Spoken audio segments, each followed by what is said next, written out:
bizim hamımızı qarşıda çox çətin anlar gözləyir.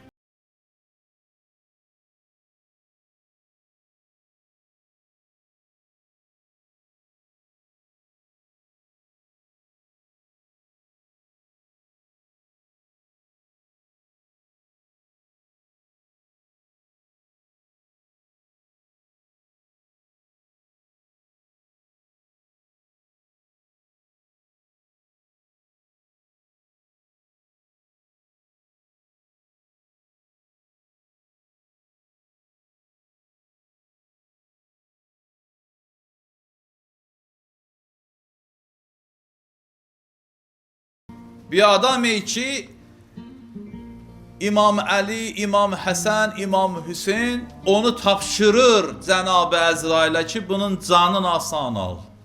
Nə böyük xoşbəxtçilikdir. Cənab-ı Əzrail ondan sonra nə edə bilər bu adama? Həzrət bir məsələni xatırladır. Deyir, görəcəksən İmam Hüseyin əleyhissalamın müsibətlərinə ağlamağa görə ölüm mələyi sənə anundan da mehriban olacaq. Subhanallah.